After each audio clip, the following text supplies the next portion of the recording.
Open, the Ryder Cup and USPGA Championship.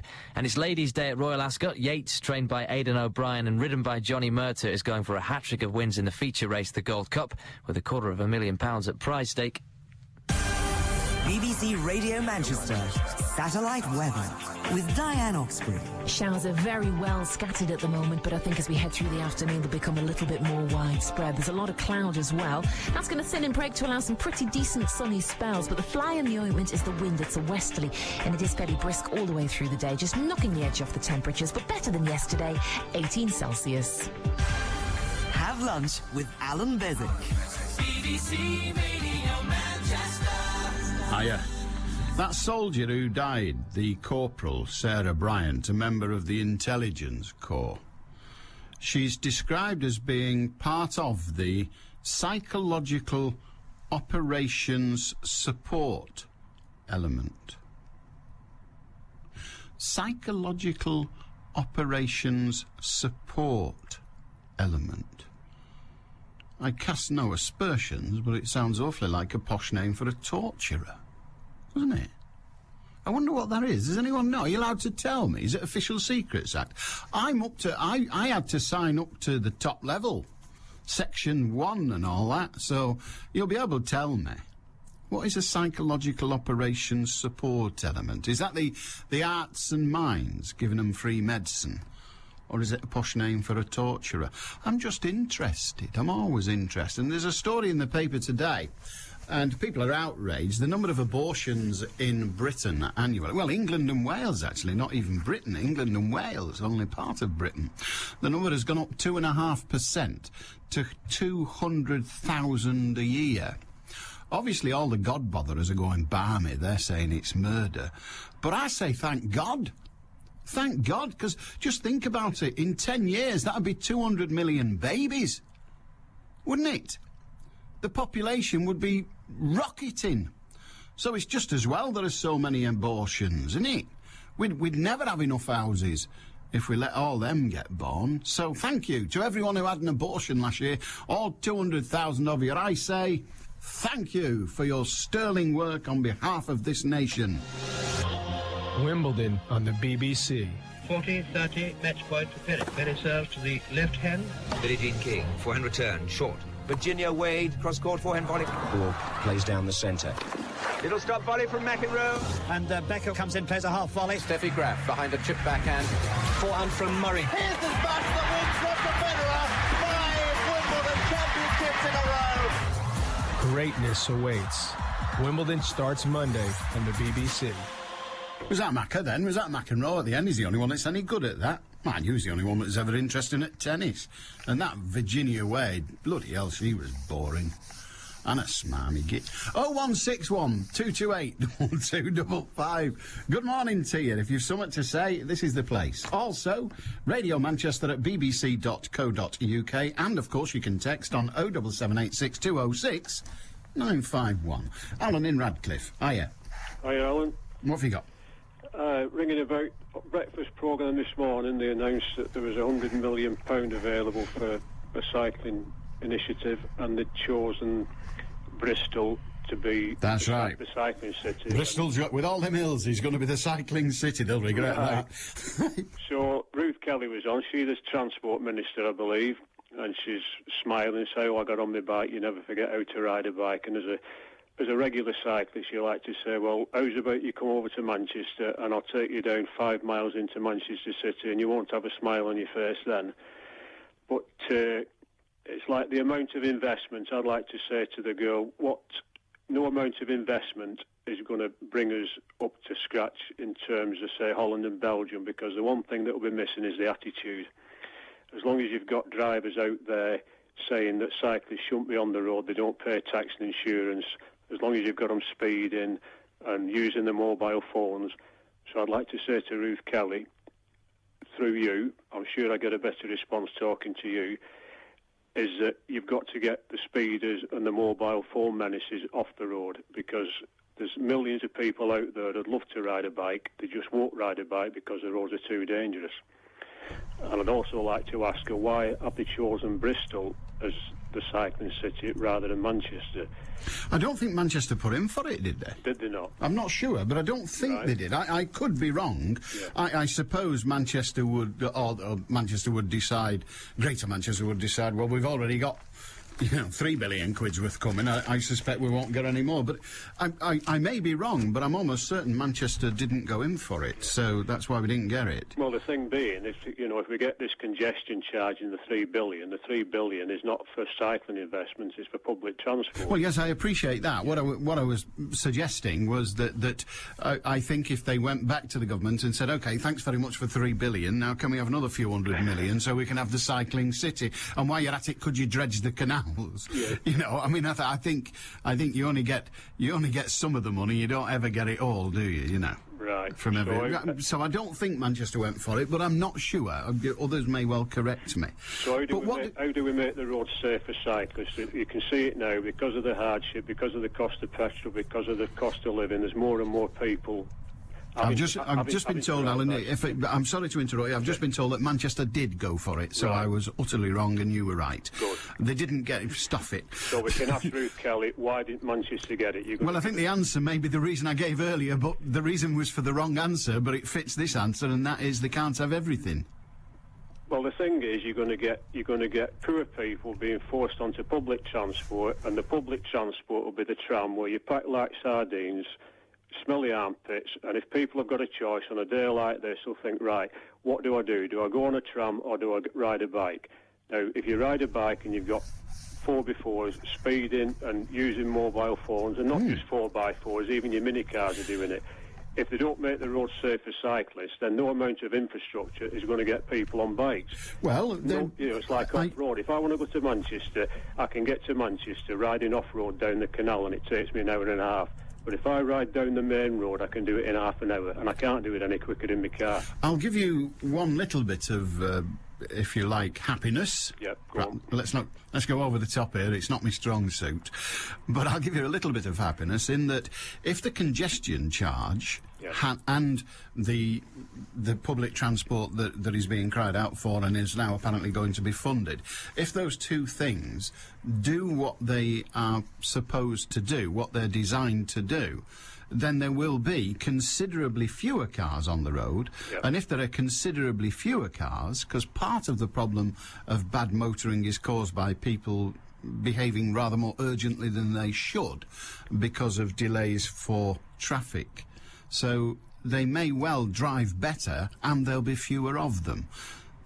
So there's a silver lining of some sort in your cloud. I don't think it's a brilliant one, but it's the best we got. The downside to having fewer cars on the road, the cars that are still on the road are the cars that belong to the people with money to burn. And when they've got space, they don't mind burning the money. Now that's not fair, Alan. That's not. No, I disagree. That is not fair. It might be a small minority, but that small minority makes the roads positively dangerous. I've been on the roads a very, very long time. Yeah. I have had a number of mishaps.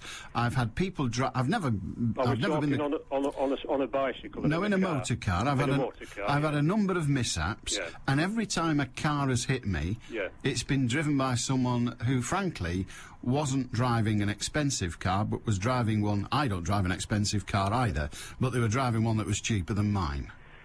Well, I had somebody run into the back of me just 3 weeks ago. He was driving a 7 or 8 year old Fiesta. He rammed in the back of my 3-year-old Fiesta. Because I've got a tow bar on mine, his car was wrecked. Mine had a little bit of damage that's being mended this weekend. But he was just an ordinary working bloke. So we mustn't, as indeed am I, but we mustn't say only the rich drive like idiots. I'll accept that. But the difference is that when you're dealing with a cyclist, if you're going for a collision and you're going at speed, if there's a cyclist in the way or a wagon coming towards you, you're going to swerve to hit the cyclist rather than swerve to the wagon. Of course you are. I understand that, but you would do that no matter what your wages were.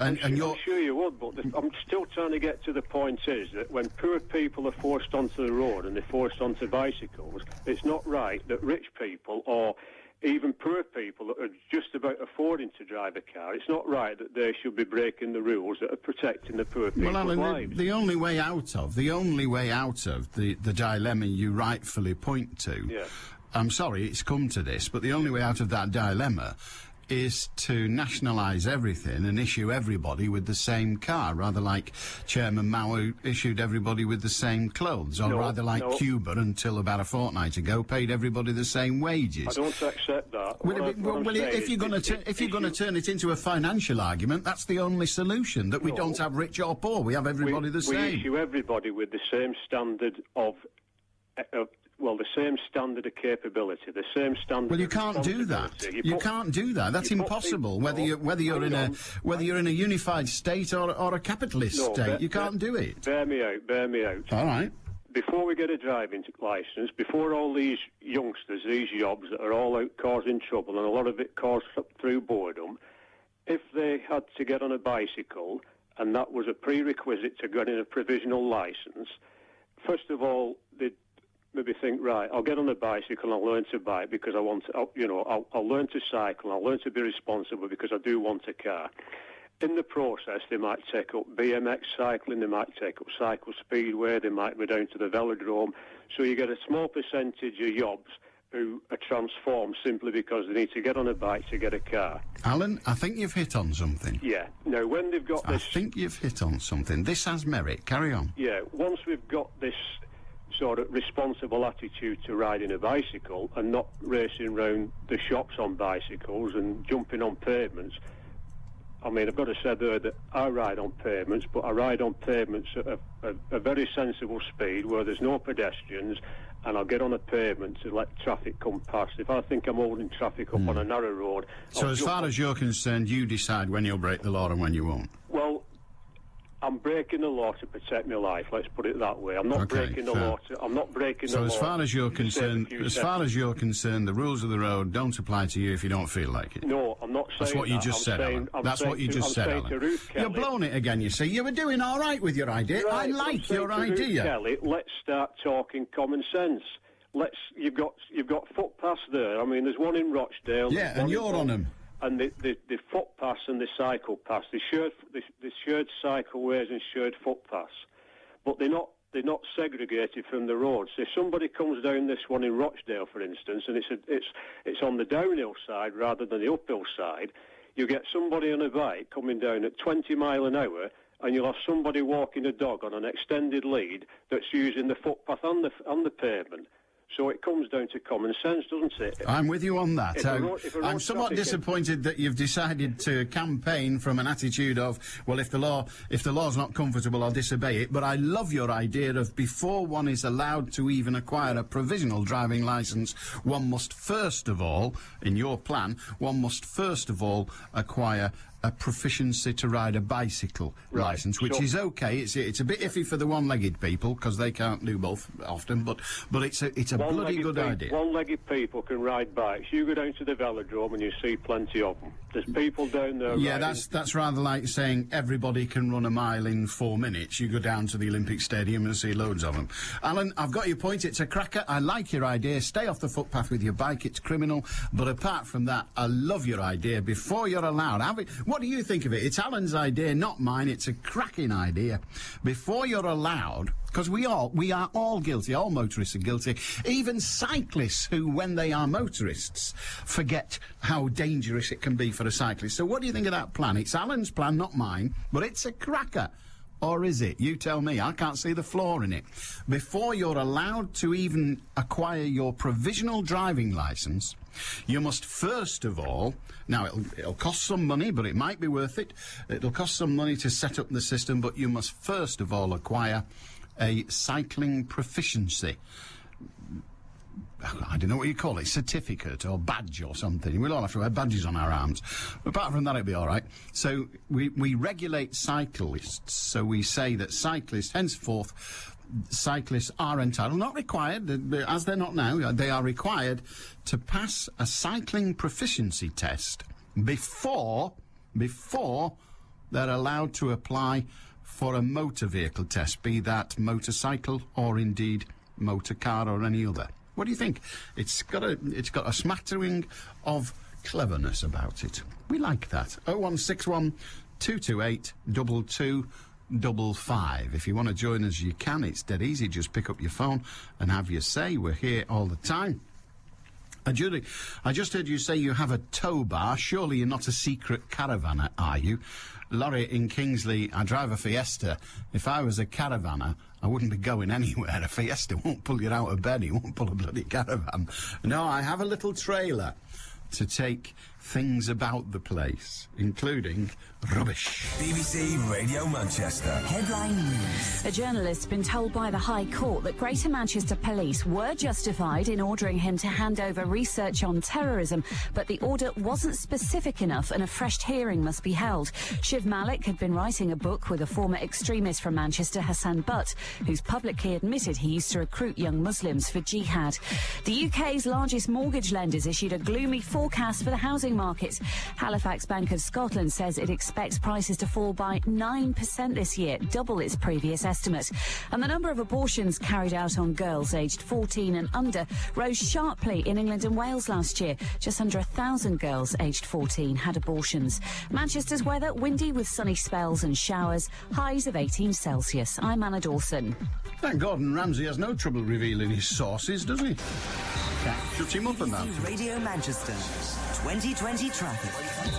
If you're travelling on the M62 at the moment between junction 22 at Rishworth Moor through towards junction 18 Sinister Island on the approach to the M60, you should have a free and easy run ahead of you. I can't see any delays on camera or from the centre information, and we seem to be moving well traffic wise along the M62 on towards the M602 heading Manchester bound from junction 3 on towards junction 1. Now to Warrington, and watch out for these roadworks on Cromwell Avenue around Westbrook Crescent. There's no right turn from Cromwell Avenue into Ladywood Road at the moment and no left turn into Westbrook Crescent. It's whilst a new bus lay-by is being built and the carriageway is widened. Thankfully, no major problems reported on public transport in the area. Don't forget, if you know different though, you can always update me hands-free on 0161 244 4951. I'm Cara Banks. Decongesting Manchester, one car at a time. 2020 traffic. BBC Radio Manchester. Hiya. 0161 228 2255, Radio Manchester at bbc.co.uk, and you can text on 07786 206 951. Derek in Manchester. Hiya, Derek. How are you, Alan? All right? I'm all right, mate. Good. I don't think I'll be on for long because you normally cut me off, but not to worry. I'll just say what. You must deserve it, Derek. I'll say what I feel for as long as I away with it. Go on then. Right. Well, basically, I heard on the news this morning a couple of the opposition party in Zimbabwe have just been killed, and murdered allegedly by the government. It just makes me, I don't mean it makes me laugh, these guys getting killed, but it makes me laugh that we've got the nerve in this country to complain about elections in Zimbabwe when we haven't got straight elections in our own country. At the end of the day, I just stood in election, by the way, in Manchester, in Blakely, and we had the ridiculous position of a ballot box, the seals on a ballot box being removed during the course of the election with no obvious reason, apart from the fact that obviously the Manchester City Council didn't want a particular party to win. How ridiculous can you get? Yet we're talking about Zimbabwe, Derek, as if there's something. Yeah, Derek. Sorry? First of all, you're not lying in a gutter with a bullet in your forehead. So the comparison of your allegation with Zimbabwe is, well, frankly, laughable. Well, the suggestion, really, you say not really, and I'm telling you you're wrong. No, we're supposed to be a democratic country. Yet you've got a position. I'm gonna have to stop you, Derek. You say I cut you off every time. It must be because you make these wild allegations. But you're entitled to your point of view. You're entitled to your point of view. And there's no way I'm going to try and stop you expressing a point of view. I'm not going to allow you to make an allegation, even if you say, well, I can prove it and all of that. You can't prove it to me here and now, and therefore I'm not going to allow you to make the allegation again. You've made it once, and we'll settle at that. Derek? Typical BBC. Well, Derek... Typical BBC. Derek, if you want to express a point of view, I will happily listen to it. Well, but I am not. But listen to me Derek. I have to keep doing this. I have to keep doing this because I'm not. I can't trust you to not make allegations about specific circumstances. Now, I'll open this button so you can talk again. But let us agree the ground rules. If you can't agree the ground rules, that's fine, and we'll end it there. But the ground rules are: I will listen to whatever opinion you wish to express. Whether I agree with it or not is an irrelevance. What I will not do is allow you to make allegations about specific events for the simple reason I cannot check those. Well, they're already in the public domain. I don't care. I don't care, Derek. I can't check. Yeah. If somebody comes on here and says the Queen Mother was actually married to Hitler, now it may well be that that's in the public domain. I don't think it is, but I can't check it. Well, I wouldn't have thought it was, no. Well, I don't think it is either, but I can't check it. So, Derek, what we're dealing with here is whether I can or cannot check your allegation, and I cannot. Or the veracity of it, at least. Now, I will listen to your opinion, but I will not allow you to make any more specific allegations. Do continue if you agree. You agree to that. Well, I'll agree to that. Well, basically, what I'm trying to say is that we're going on. We've got troops out in places like Afghanistan, Iraq. We're fighting for so-called democracy, our version of democracy. And to be quite honest, we haven't got democracy in this country anyway. We really haven't, because when you have, I mean, basically, I don't mind telling you, I've stood in the elections this year for the British National Party. We've had candidates all over the country with a similar sort of problem. In London, ballot boxes opened, etc. You know, so if we've not got democracy in our own country, why are we sending troops to die in faraway lands? Now we have a slightly different allegation that I'm perfectly willing to accept your statement of. I'm not saying you're right or wrong. I'm not in that position. So you accept that this country... No, I didn't say that. Derek, I didn't say that. You may well be good at twisting other people's words, but you're wasting your time trying to twist mine. What I said was I'm prepared to accept your allegation, but not to say that it is true, or for that matter, false. So your allegation now is less specific and therefore broadcastable. And that is, and I'm not challenging you at all, but your allegation is... You spoke and I obeyed. Your allegation is, because I want to get this clear, that as far as you're aware, there are a number of places, you seem to suggest a lot, but I'll go with a number if I may, a number of places where ballot boxes were opened during the course of an election. Is that your allegation this far? That's correct, yes. Let me ask you this question, and because of the way we have to operate, I will ask for as close to a yes-no answer as you can give. Is it your belief that somebody, person or persons unknown, not only broke the seals, and tampered with the votes inside? Well, it's absolutely impossible to establish that. Okay. The one thing I know for a fact, and because I checked the numbers on the ballot, but, you know, I mean, it's all right. I'm not making an allegation. I'm saying absolute fact. I checked the numbers on a ballot box in an election at 8:45 in the morning, and by the count at the night, the seals had changed. That's indisputable. It's already been agreed. I've got letters from Sir Howard Bernstein in Manchester City Council. We're back there, aren't we? We're back at this specific event, which I cannot discuss with you, Derek. Derek, I don't know how many times I've got to say this to you. I cannot, or more importantly, I will not discuss that with you.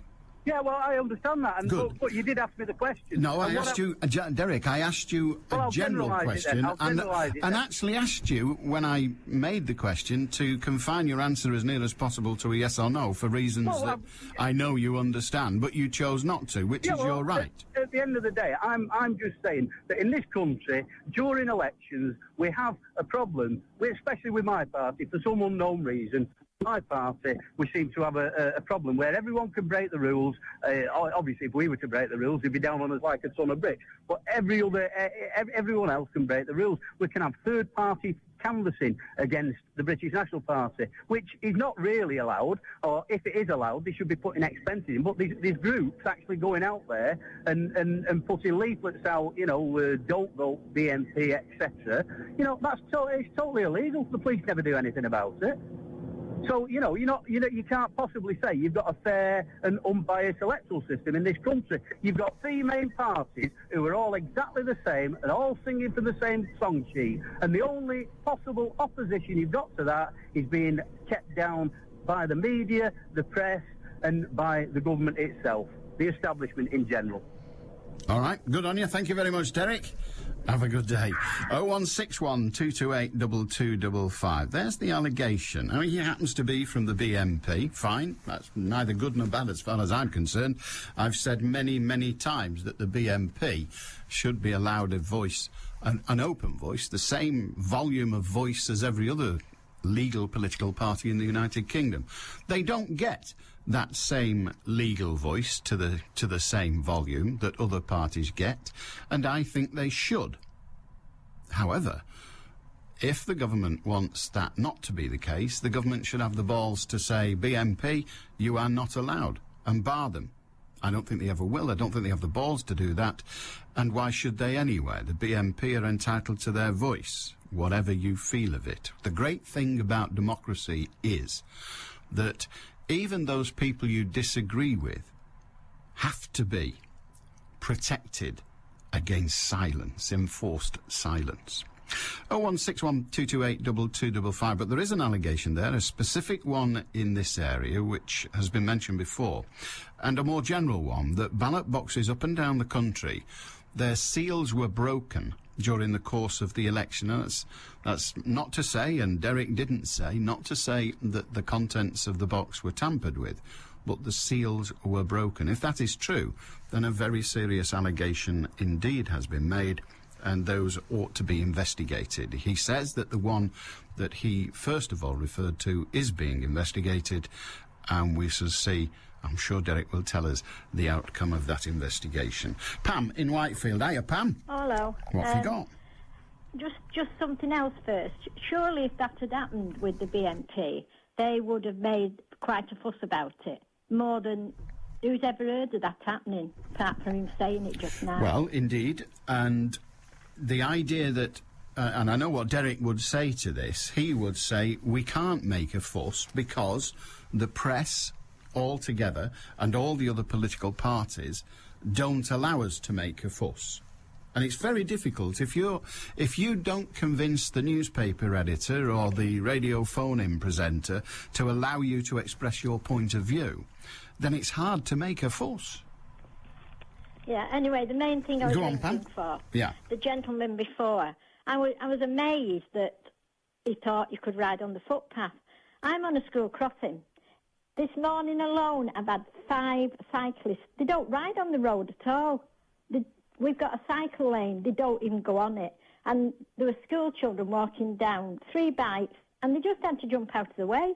They're on the footpath all the time. And how could he say he rides on the footpath? Well, he seemed to say he only does it when there's nobody about. Yeah, but they don't. They just... And when they're on the road, they whip onto the footpath. It doesn't matter who's on the footpath. And they just don't. They all ride on the footpath. I feel that too. I've seen them many. I was coming back from the Lake District at the weekend, coming out of Windermere, and there's a long hill.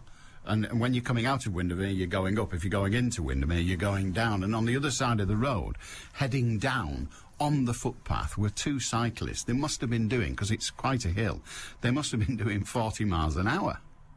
And they were on the footpath, and I just thought, if somebody, I mean, it's not an urban area, but if somebody had stepped out, or, a dog had run across their path or whatever, they'd have hit it and done it serious harm. Yeah. There were 2 kids, I think it was at the weekend, 2 kids, or was it yesterday, 2 kids prosecuted for doing serious injury to somebody with their bicycles on the footpath. But nobody seems to bother, do they? They just all ride on the footpath. Well, the cops don't bother. The cops don't seem to stop them.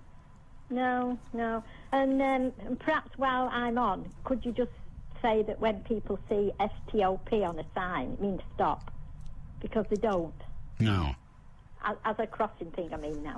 Yeah, I'm aware of that. But it means the same when you see it on one of them triangular signs as well. So it's a fairly universal message, isn't it? Stop. Oh, yeah. They don't. When you stick your lollipop out, and I know we're not supposed to call them that, when you stick your sign out, they just drive past, do they? Oh yeah, and then most will say, "Oh well, they jumped out in front." Well, I don't. I don't step out until they. Well, you can stand with small children with you, and they don't stop, and they could at any time just run across. Yeah, they could, couldn't they? Because kids are balmy, aren't they? Well, I mean, they are. They're balmy. That's their job, being balmy. I'm not criticising them for that. That's what they do. Kids are balmy, and so they should be. Yeah. Simple question, in a way. A simple question. And it's, has your view of motorists changed since you became a crossing attendant? Yes. At least I'm more careful myself. I'll bet you are, yes. But, also, all the others do, I believe, as well, get abused because 5 years ago it changed that you could cross anybody. And half of them don't seem to know this. If I cross an adult going into the school or anything to pick the children up or anybody, then you get shouted at. They are not children. But that changed just after I started doing it. So you can cross anybody. Yeah, you can cross anybody. It's just I mean, the signs could do with being changed because they have got a child and an adult on. Hey, I've got to tell you, Pam, you don't have to tell me that you can cross anybody. Good God, I make a living from it. In a different way. We both make a living crossing people.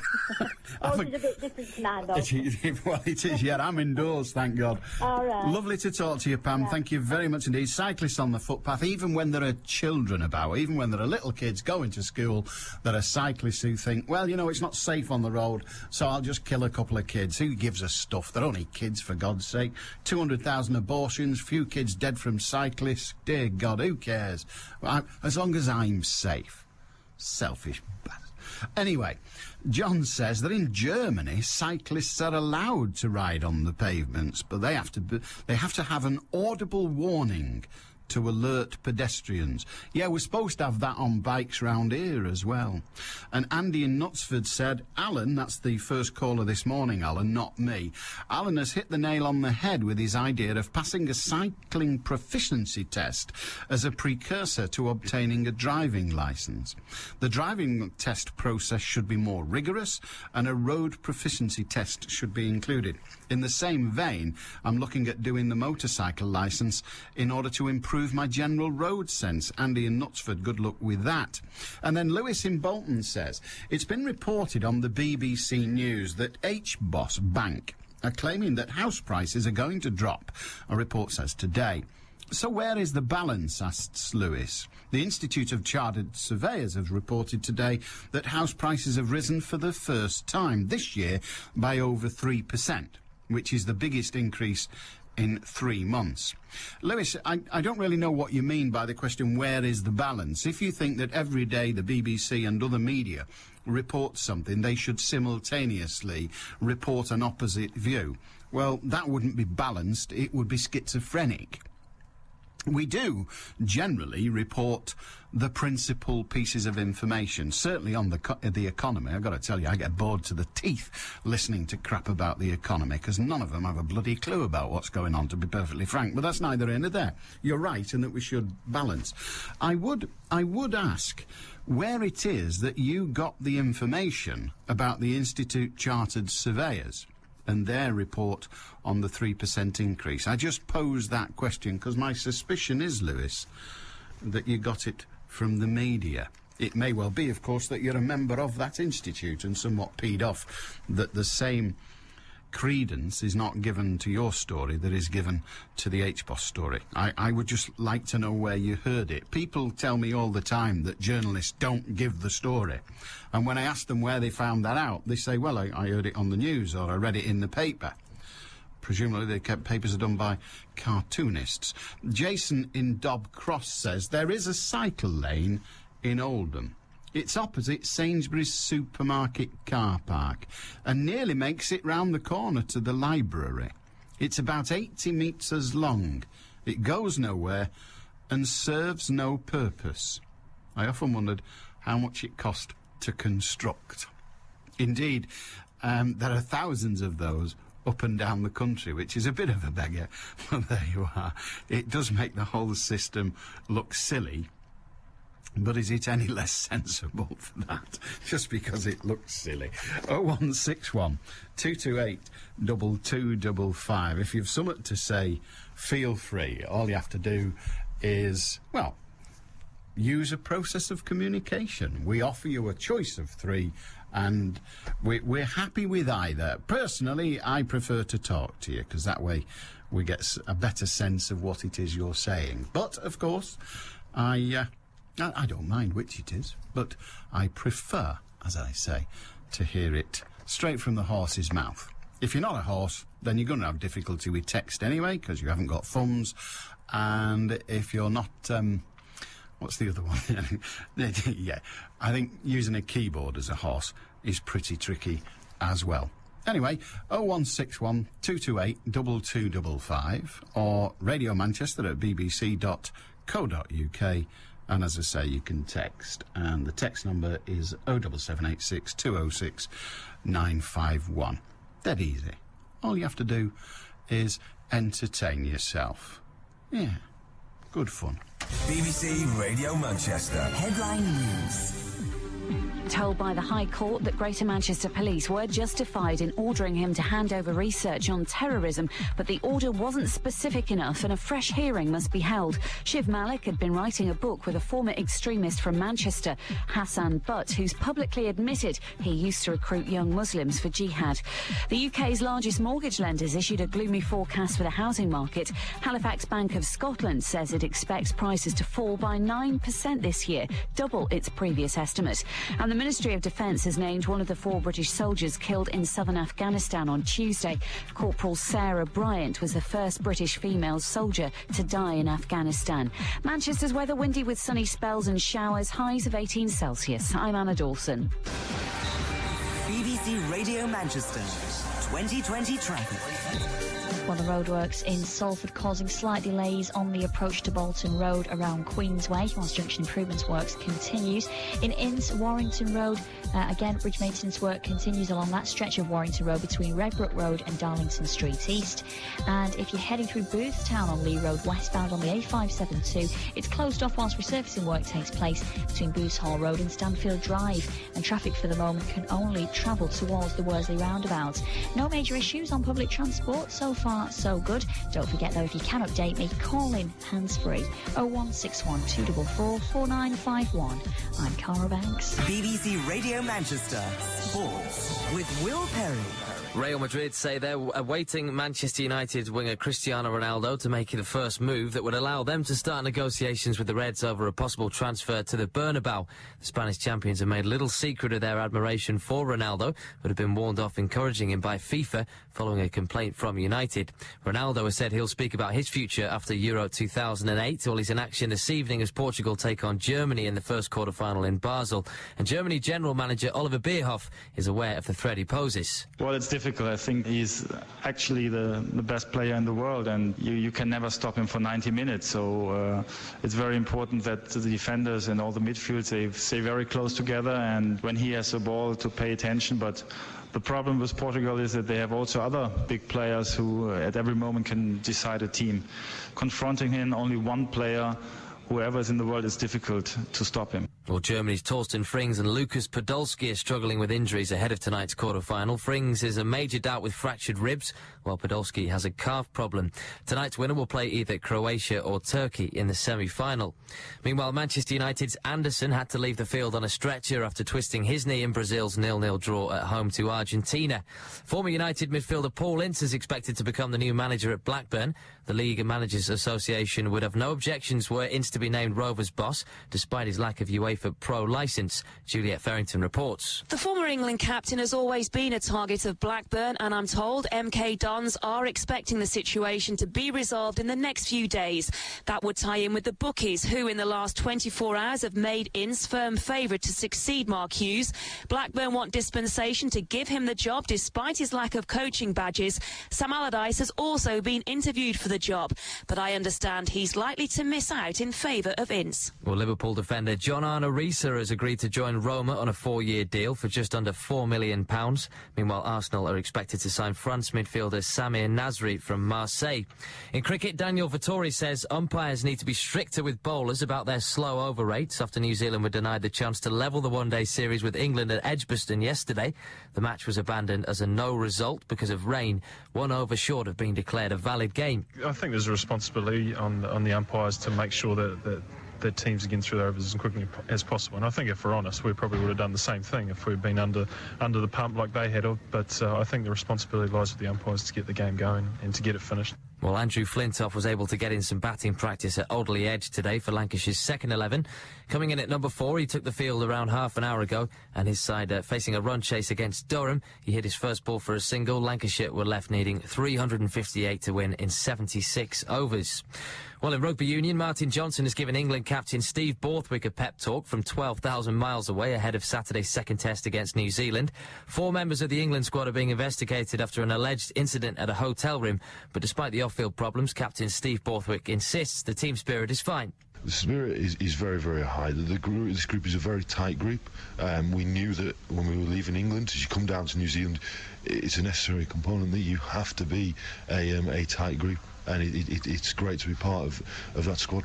In Rugby League, Salford are looking to extend their lead at the top of National League 1 tonight. The City Reds are at Widnes. Jack and Trevor will have updates in the Rugby League hour from 7 o'clock. Tiger Woods is to have a 4th operation on his left knee in a bid to save his career.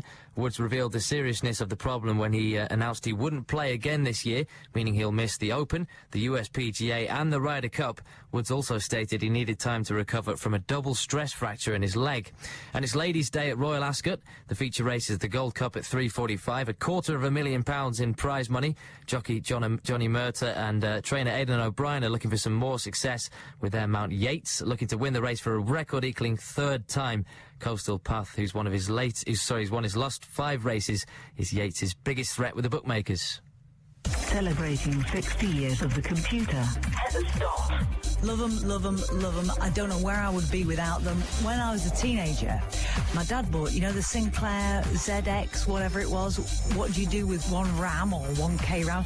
I remember that tennis game, the boop, boop, boop, boop. And we thought, that's it. This is technology at its very finest. It won't go any further than this. It can't. Heather Stott. I don't think there is a downside. I think as long as you're sensible and as long as you've got your head screwed on right, and as long as you're a normal functioning human being with friends and a sex life, a computer holds no fear for you. Celebrating 60 years of the computer.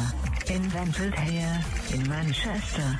All day tomorrow at BBC Radio Manchester. A very good day to you. You all right? Good. Brian in Warrington. Hiya, Brian. Hiya, Alan. I was listening to is it the BNP man on about the election? Yes. Yeah. I just believe what Ken Livingstone believes, that if voting changed anything, they'd scrap it tomorrow. I don't think it was Ken Livingstone that said that, but I do know the quotation. It sounds like him, put it that way. No, he's very much in favour of voting. We're talking about, I understand what the man was on about, but, we're supposed to live in a democracy where our head of state isn't elected. Our head of, the qualifications to be head of state is you've got to be the firstborn son of the reigning monarch. Yes. Well, or the daughter. Or the only daughter. No, they're talking about that, Alan. They've not pushed that through yet, have they? Well, yes, they have. No, I didn't. I do apologise. No, I didn't know they'd done that. No, the firstborn son or the oldest daughter. Right. So if there are no sons, right. So it's the firstborn son, right. Or if there are no sons, the daughter. Otherwise, of course, that's why we wouldn't have a queen. Exactly. I thought I'd get there in the end. However, we are not, and this applies to every country on earth. There is no such thing as a democracy. Agreed. There is only ever adjective democracies, if you like, democracies of sorts. Ours is what you might call a democratic monarchy, for want of a better term. We make it up as it goes along, don't well, we? they all make it up as they go along. Otherwise, there's no point of people who rule. Adolf Hitler made it up as long as he goes. As long as he went along. Adolf Hitler was elected, Alan. Yeah, no, I didn't say he wasn't. I'm just saying that he was elected. No, I was just saying that governments always make it up as they go along. That's how law gets made. Indeed. I mean, I'm old enough, Alan. I'm not quite as old as you. No, I'm old enough to remember, Alan, when we had a Prime Minister who didn't sit in the House of Commons. I don't remember that. It's before my time. Who? Alex Douglas Hume. Alex Douglas Hume. Was Lord Hume when he became leader of the Tory party and Prime Minister? No, Alex Douglas... No, he did, and he sat in the House of Lords. Alex Douglas Hume, if I remember correctly, and I'm going to have to check this now, as Prime Minister, served in the Commons. No, Alan. Well, Alan. I'm serious, man. You check it.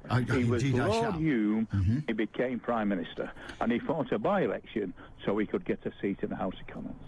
Ah, right. I understand now what you're saying. Yes, he served as Prime Minister in the Commons. I understand. OK, we'll accept that. The first time I got really interested in politics, Alan, the nonsense of it was Tony Benn, when his father died, he inherited the title. Lord Stanwick, so he couldn't sit in the House of Commons. That he is had to sit in the House of Lords. Yeah. Right? He fights the by-election in Bristol, if my memory serves me right, and he won it. So he turns up to the House of Commons. Of course, he's barred. So the fact that people in Bristol sent him back to the House of Commons didn't matter. But he could sit in the House of Lords even though nobody voted for him. It was nonsense, absolute nonsense. You're right, by the way. I've just checked. He was the last member of the House of Lords to be appointed Prime Minister. Because after that, I remember all these extreme right-wingers saying Tony Benn, it's his duty and all this bloody nonsense, excuse the language, Alan. Quinton Hogg, who was Lord Hailsham at the time, gave his title up to run for leadership of the Tory party. And he lost. He didn't get it. I think it was after Matt Millen resigned. OK. So when Maggie Thatcher comes into power, she gives him a life peerage. He becomes Lord Hailsham. Do you know, I've got a friend in America, Alan. I've spent years trying to explain to him it's not the same Lord Hailsham. We have two lords, the same man, but different Lord Hailshams. Well, indeed. He says I should stop drinking lager. Indeed, you probably should. But to come back to the original point, which is the primary one, and that is the existence of a monarch. I mean, my views sat here are fairly well known, and that is that I'm not a monarchist by any means. I'm not a royalist by any means. I am indeed a republican. But our democracy is nonetheless weakened by the existence of a titular head of state. She is indeed an unelected monarch, as indeed will be her successor. However, she is in practical terms absolutely powerless. She cannot dictate the law of this land, nor even amend the law of this land, and all she is required to do is to sign regal assent, if you will, of all parliamentary acts. And if she ever refuses to do so, she will be removed from office immediately. But she must have tremendous influence behind the closed doors, Alan. Well, that applies to everybody who has the ear of the Prime Minister. And there are those that would argue, now this is not a democratic argument, but there are those that would argue that having a specified individual who is outside of government, totally dissociate from government, but committed entirely to the nation, has some merit. And that merit is that when Prime Ministers, or governments, if you like, but through the voice of the Prime Minister, want to drag the nation in a particular direction, there is somebody there not to stop him, but to counsel against it. Sure. But, Alan, given a situation, it might happen, who knows? You've got a hung parliament.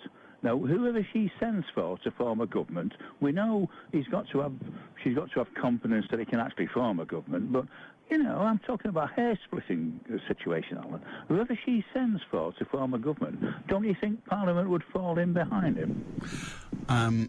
No, is the simple answer. If it was a hung Parliament and Her Majesty, or His Majesty in succession, Her Majesty calls for individual A to come forward, all the opposition parties, and we've recent evidence of this, including the time you referred to with Alec Douglas-Hume, all the opposition parties will do their utmost to get rid of them. Because they want to be in power. Indeed. And that's been happening in our democracy for some time yet. You know, Alan, I might live long enough for two things. Go on. Want to see a republic in Britain, or Warrington to win the cup at Wembley? I think... Oh, I don't think it's going to... I think we'd have a republic before that, don't we? It's beginning to look that way, to be honest. Good on you, Brian. Yes, have a good day. 0161 228 2255. Hi, Mr. Beswick. We need more cycle paths. And why can't traffic turn left at red lights, but have to give way to oncoming traffic? It's been mentioned over the years. Well, they can't at the moment because it's illegal. But why can't they make it legal? I have absolutely no idea. Graham in Lancashire says, well done for allowing Derek to carry on and also for telling the truth to the lady who came on after him. Media coverage for the BNP is negative, so says Graham in Lancashire. There are those that say undeservedly so. Gittle in Prestwich. Hiya. Morning, Alan. Morning. Well, I'm very well. What can we do for you? Just to say, I don't tend to know very much about politics, but the other three parties all try to don't support violence and everything, as far as I'm aware. When you say the other three, I presume you mean the main three. Yes. Okay, go on. But the BNP, from what I hear, and especially being obviously Jewish, are very pro hurting people, whether they're coloured, whether they're Jewish, whether they're gay, or whether they're any other so-called minority. When you say they're pro hurting them. Well, they go. Well, if they believe in beating up Jewish people in the street and doing the same to the other groups that I've just mentioned. I don't know that the party's policies. Now, there may be members of that party, just like there are members of the other parties. There may be members of that party who behave in the way you just described. But I don't think it's BNP policy to beat up people in the street.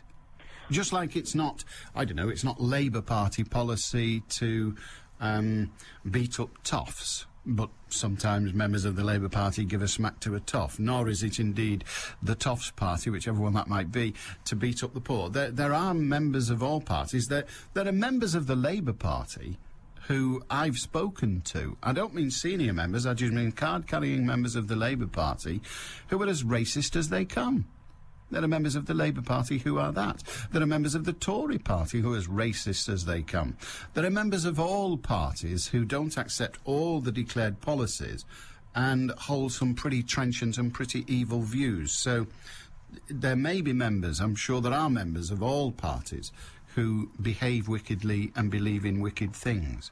But I don't think the BNP party holds the view that people of minorities should be beaten up in the street.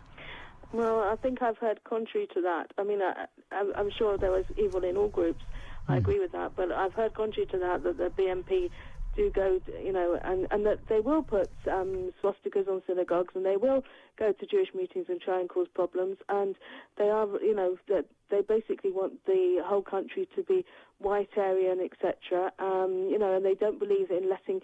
I mean, I know we can't just let anybody into the country, etc., which is a whole other thing. But they don't believe in letting, even limited people into the country, even a limited amount of people into the country. And I think they're, the BNP believe very much. It's the British National Party. They believe in white Aryan society. Well, yes, I wasn't for 1 minute suggesting that they didn't believe in a white Aryan society. That is their policy to all intents and purposes, and they are very, very proud of it.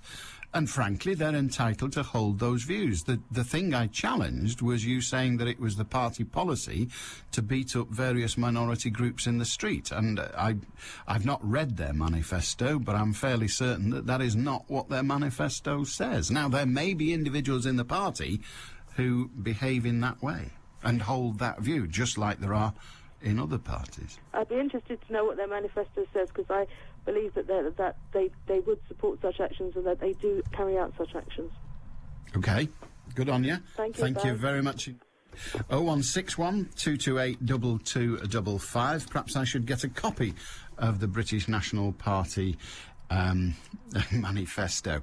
If you go to the if you go to the British National Party website, there is a question listed there on the website which they attempt to answer, and it says, "Is the BNP racist?" Then they attempt to answer that. Is the BNP racist? I would say that they hold policies which could be viewed that way. The enemies of British nationalism continue to parrot the claim that the BNP is a racist party. This claim is most often repeated because the BNP unashamedly addresses itself to the issues and concerns of the indigenous population. That's what they say. What do you say? Got an hour to tell me. 60 high-tech years in the home of the computer. Manchester Business, tonight from 6. BBC Radio Manchester. Ooh, that was a bit echoey, wasn't it?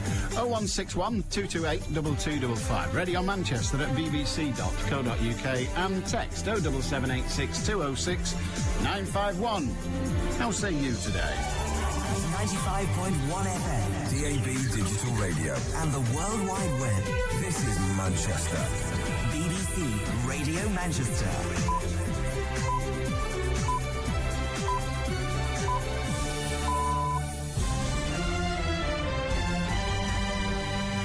At 1 o'clock, a journalist trying to protect his sources wins a partial victory against Greater Manchester Police, and there's warnings house prices could fall by 9% this year. Anderson awaits the news of his injury. Well, this afternoon is bright and breezy with 1 or 2 scattered showers and top temperatures of 18 Celsius. And if you're travelling along the M66, traffic's moving well from Edenfield up at the A56 all the way down to Junction 2 at Bury.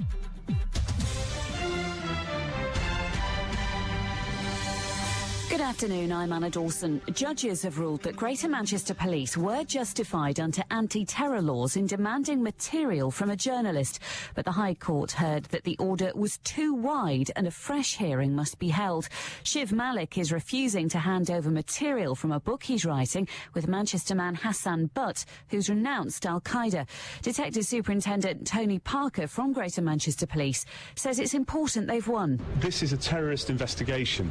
I believe there's an absolute public expectation that in the face of people professing to be involved in killing, that the police conduct a thorough investigation. This was part of it. That's what we did. We're very grateful for the time and effort the justices have placed into considering the order and granting it in our favour.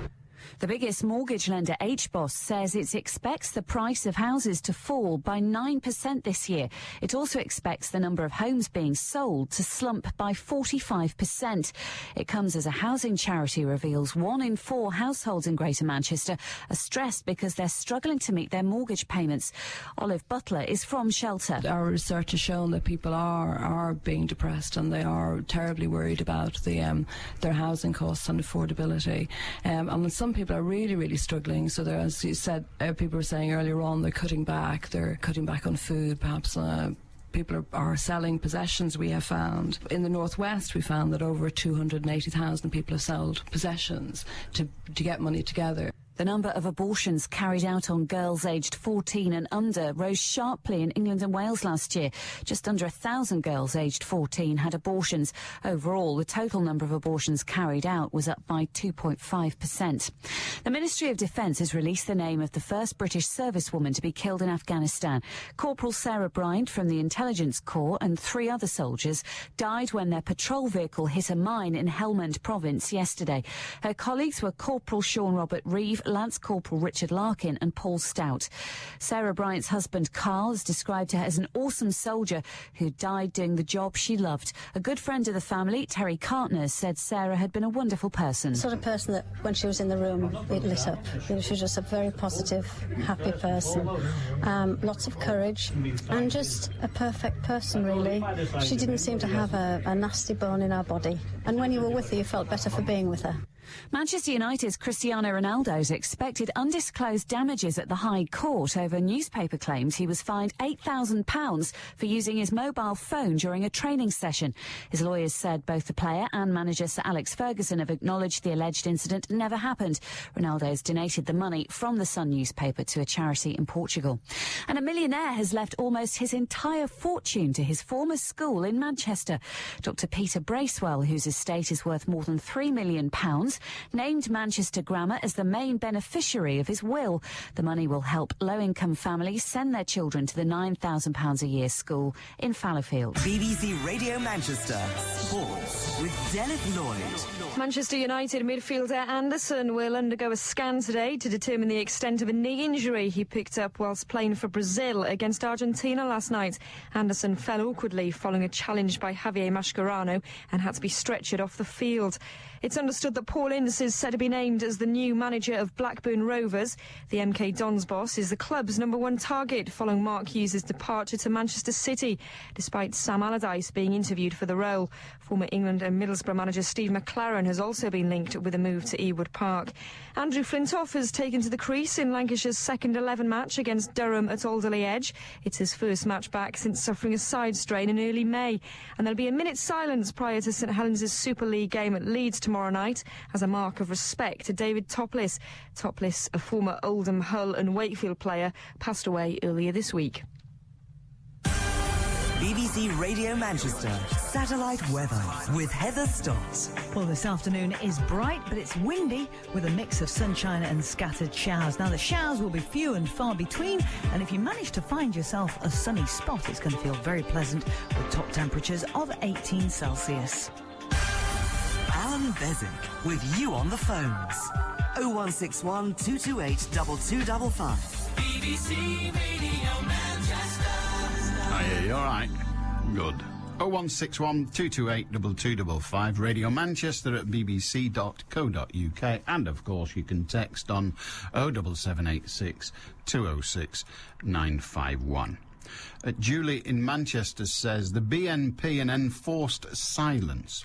Everyone of moderate intelligence knows that the BNP are racist and would, if given power, push society back to the times of the empire and slavery. Ethnic minorities as second-class citizens, we would have social cleansing, mass exodus of non-white peoples. I feel it's an offence to validate this party by giving it space on the ballot paper, and an insult to dignify it in this way. I take the point about democracy, but should this be limitless? I don't feel that a civilised, progressive society should be giving any oxygen to organised hatred. Julie, many will agree and many will disagree with what you say, but for as long as they are a legitimate, and by that I mean legal, party, then I will defend their right to have their say. Because if the government, as the representatives of the people, the elected representatives of the people of this land, believe they should have no right to speak as an organised force, then they must condemn the party, as they did with Irish republicanism for so many years. It wasn't that successful when they did it with Irish republicanism, but that's the way it has to be. The great problem of democracy, Julie, as I'm sure you recognise, is that you have to defend the right of those who wish to say things that you disagree with. That's crucial to democracy. You lose that, and you've actually lost democracy, full stop. Free speech is sacrosanct. I've heard you in the past say that not only bikes on pavements, but how do we stop cars from being on the pavements? Joan in Boothstown. I don't advocate this, but I watched a DVD at the weekend, and I can't remember what it was called, but it doesn't matter. And there was an elderly gentleman, one of the characters in the thing, in the DVD, and he randomly, as he walked along the street, used a key and ran it along the side of all the cars that were parked on the pavement. And he was a perfectly civilised, a perfectly decent about. It was just a film. I don't advocate it as a policy, but it could work. Perhaps the government should pass legislation and say cars parked on the footpath, even just one tyre on the footpath, you're allowed to scratch them, write your name in them, And that would do it. They wouldn't leave it there again, because the reason it's there is because they don't give a monkey's chuff about people in wheelchairs, pedestrians, mothers with prams, fathers with prams. They don't care about those. They just want their precious little bag of steel not to be damaged. So if it was that, well, the government says if you park on the footpath, we're allowed to write our names on your car with a key, because you're a selfish lump of filth anyway. Jason in Rochdale, how are you? Hi, I'm fine, thank you. Good. What can we do for you? Well, let's say what a great programme. It's the first time I've tuned in, and a great programme you've got there. Where the hell have you been? I've been doing it a quarter of a bloody century. I moved to Bridgewater in the southwest, so I've lived down there for the last few years.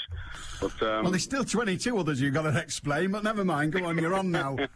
Right, what it is, I used to have pubs in Oldham, and I had pubs during the Oldham riots. I'm British through and through, English through and through, proud of my country, but Nick Griffin is just spoiling this country. He actually came into one of the pubs that I had, where I refused to serve him. I had to get the police involved to get him removed from my pub, so I didn't want him in there. Which, as you can imagine, I had a load of barrage from my customers then asking why I wanted him removed. My point to them, which is still my point, is, well, if he wants people to go back to their own country, which is fine by me, then Nick Griffin should then be going back to his own country, which is Wales, and causing trouble there, and not in our country. Well, it's a nice thought, and I have some sympathy with the point of view. Unfortunately, in that respect at least, however nice the idea, that is our country. We own Wales. Or Wales owns... We are... It's our country. It's the United Kingdom. It's the United Kingdom, yeah. So right. If we broke up the United Kingdom, then certainly send all the Welsh back home and all the Irish. As long as they don't take the roads they built with them. I'll say this is what Nick Griffin wants. He wants, people back in their own countries. And like I said, he's Welsh. He should go back to it if that's what he wants. Well, yes, I know, but the problem there is if we make that a policy, where are we going to get our water from? I'm not going thirsty just so we can send that miserable dog home. Good on you, Jason. Ta-ra, mate. No problem. If you're all going back to your own country, off you go. Back to Wales, Nick Griffin. Do enjoy it. You'll have naught to do, obviously, because, well, you're in Wales. That's reason enough for having nothing to do. Well done for allowing Derek to carry on, and also for telling the truth to the lady. I've read that once. It's just as interesting second time round, isn't it? Arthur in Timperley. Hiya, Arthur. Hello, Alan. I'm just inquiring, when you buy a product from, say, a Comets or a Curry's type store, and it was out of warranty, do you have any redress out of warranty generally on an electrical item? Is there a fit for purpose thing in terms of reasonable, should last longer than... Yes, you do. It doesn't matter where you buy it from, whether it's one of the sheds or your local electrical retailer, assuming one exists, providing you buy it as a retail transaction, even if you buy it on the internet as a retail transaction, you have all the rights that the law gives you, and that is that the goods should be fit for purpose. They should do what they're designed to do, in other words. But fit for purpose also means they must continue to do it for a reasonable time from purchase. So what is a reasonable time is a debatable issue. And as the time progresses, the right of restitution that you're entitled to changes slowly from full cash refund to a repair. So if you've had it for, if you've had it for a year, then you're probably entitled to a repair rather than all your money back. So yeah. Sorry. It's okay. That's the answer. Well, I was going to say I bought a TV from one of those bigger companies, and but it was the end of the year 2005, November. In 2007, 2 months outside warranty, it went faulty, and I contacted them, and they said it's nothing to do with us. Contact the company. I did contact the company by phone, and basically said there's nothing we can do. And not knowing my legal rights, just left it. But I've become aware of a Sales of Good Act recently, and the problem is now it was the end of 2005, but I'm hitting brick walls both with the company I bought it from. Well, let me ask you a question otherwise. How did you pay for it? I'm not sure, actually. Okay. Well, if you paid by cash or cheque or any other immediate transaction rather than some form of credit, then this doesn't apply. But if you if you use consumer credit to pay for goods, all your rights that you have with the retailer are replicated with the supplier of the credit card company. In some cases, the direct debit card, the immediate debit card, but not always, but in some. Your rights are the same. The people who run these big sheds, and I'm not going to name the companies, but the people who run these big sheds are actually disobeying the law because they're money-grubbing thieves, liars and toads. They are disobeying the law, and they say to their customers, oh, no, manufacturer's warranty. 28 days, we'll replace it, no questions asked. After that, you can go to hell. And they are breaking the law. And frankly, why the trading standards departments, who collectively are a bunch of lily-livered nobodies, why they haven't prosecuted these nasty, horrible companies is beyond me. But it's maybe because they haven't got the balls they were born with. So, frankly, they should prosecute them, but they haven't the balls.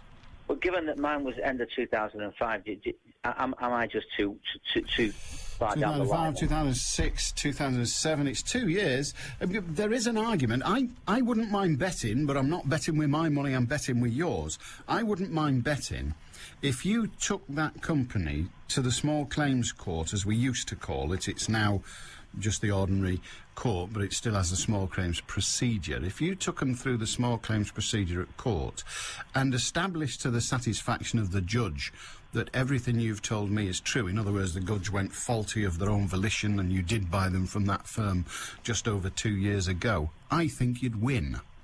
I think you'd win because the judge would say it is unreasonable that a person should have to replace their television every 2 years. A television should last longer than that.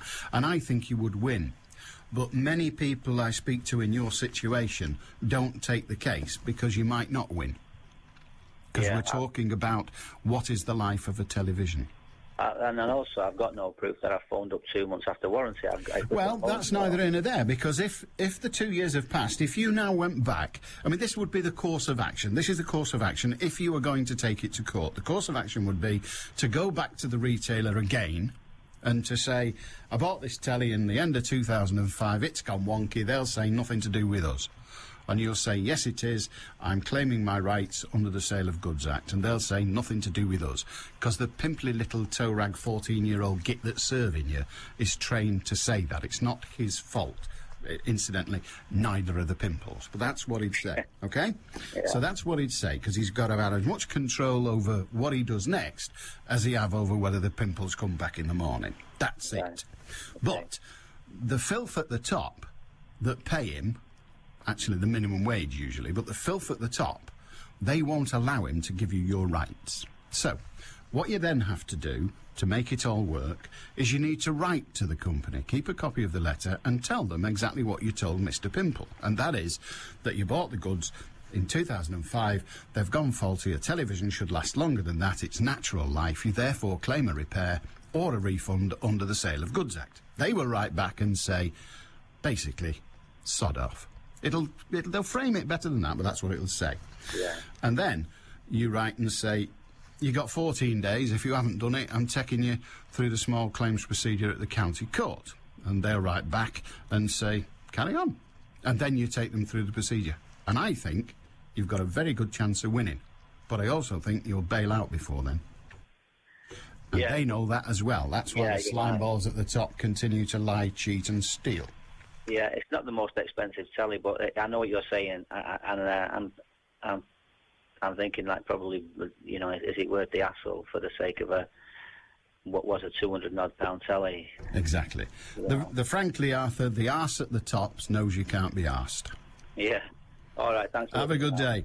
That's the way consumer legislation works. The arse at the top of the company knows that most of us won't be arsed with the fight, so they keep our money. They are liars and they are thieves. In this country, we call that business. Eric, in Salford. Hiya. Hiya. What can we do for you? Right, this is about employment law. No. Excuse me. And most people are au fait as I am with full-time, part-time and flexi-time. But do you or anybody... I challenge you to prove that. I think they're probably not, but go on. Well, as far as I was aware, that those terms do apply. But anyway, Have you heard, or anybody heard, of zero time? Zero time? Yes. You'll have to explain the context. Right. I'm 66 shortly, and my partner's 60. And I'm retired, and she's coming up to retirement, but she's working at the moment and attended a union meeting this week. And they informed her that employment law now has this thing called zero time. Now, what it is, from what she tells me, if you work in, say, a restaurant, and you're there at 9 till 5, and people are in the restaurant, you'll be paid. The minute there's no people in the restaurant, you'll cease to be paid, but have to stay on the premises should somebody come in. And apparently the union told her this is employment law now.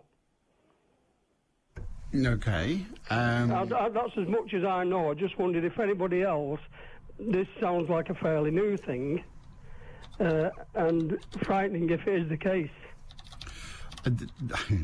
There have been cases recently where employers, it's all related in the end to the minimum wage. And, of course, you would argue, if you're on the premises, but you're not actually physically doing any work, you're still at work and therefore should be paid. Yeah? Now, they will argue, well, you're not doing anything. You're not actually doing anything, are you? So we're not going to pay you the minimum wage.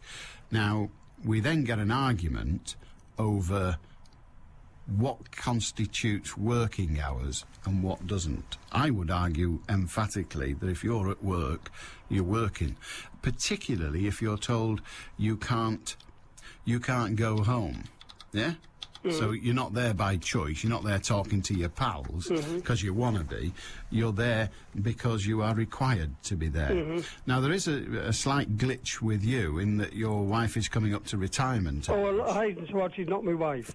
Well, the woman is coming up to retirement age. Now, the minimum wage is payable for every hour worked. Now, we then have to have this argument about what is an hour worked and what is not.